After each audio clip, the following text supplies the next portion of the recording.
Switzerlanda. Oke. Tulisnya Switzerlanda ya.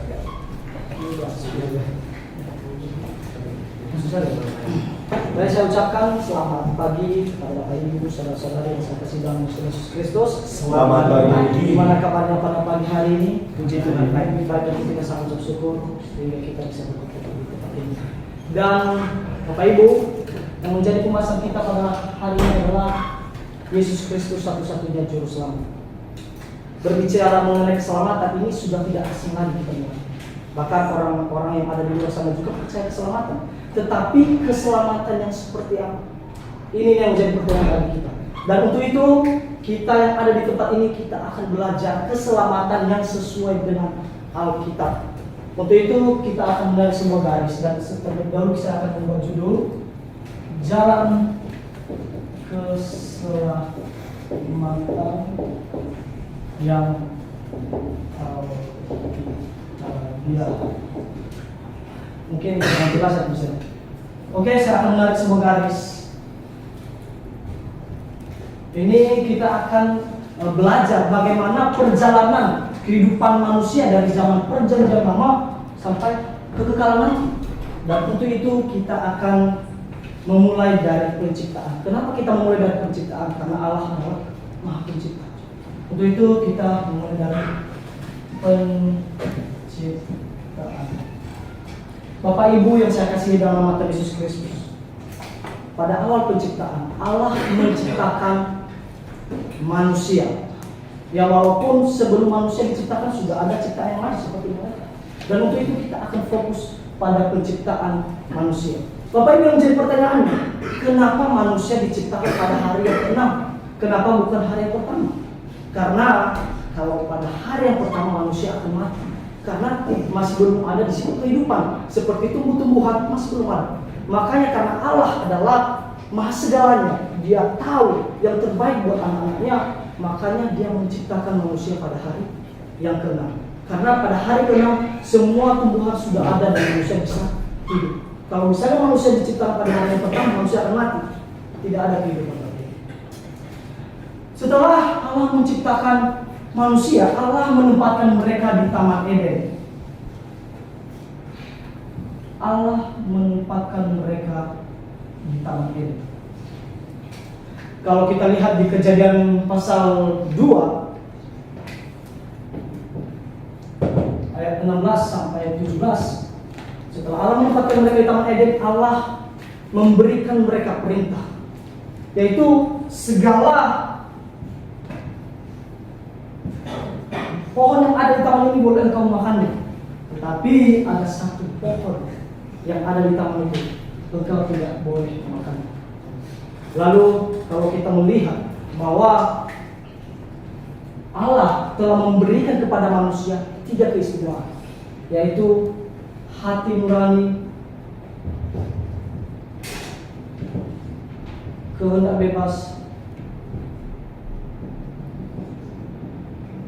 akal budi.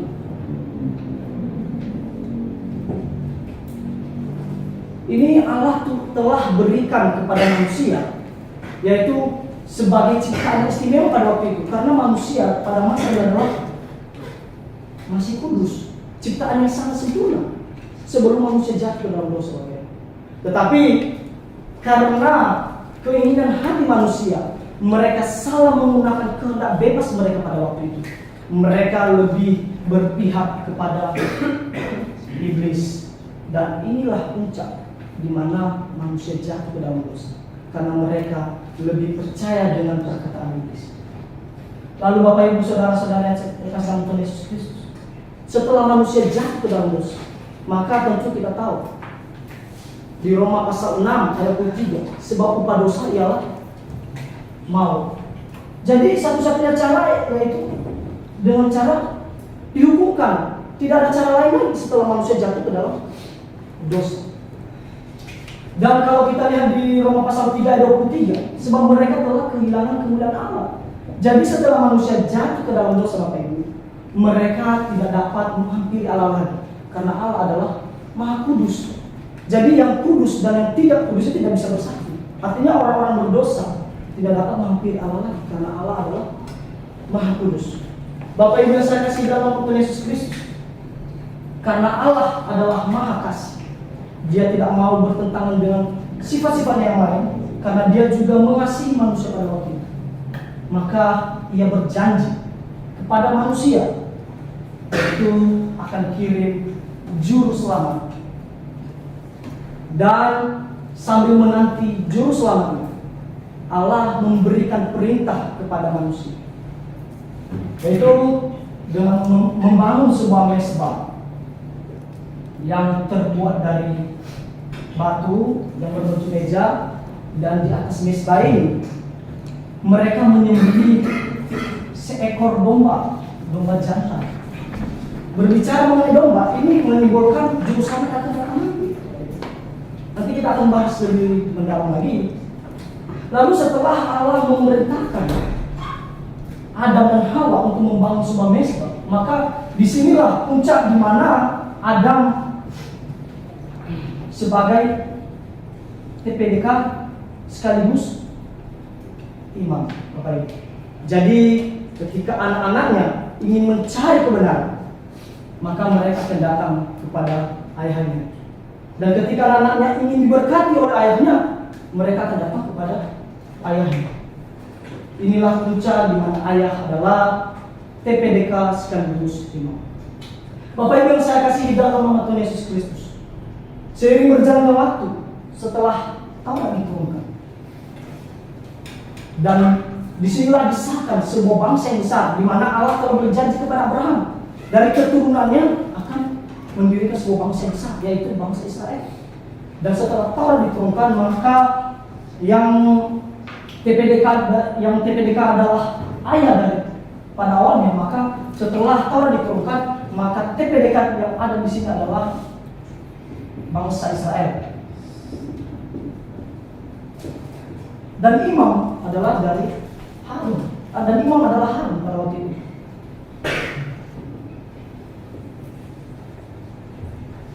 Bapak Ibu yang saya kasih dalam nama Yesus Kristus, seiring berjalannya waktu, maka inilah puncaknya ketika Yohanes tampil. Inilah Yohanes tampil.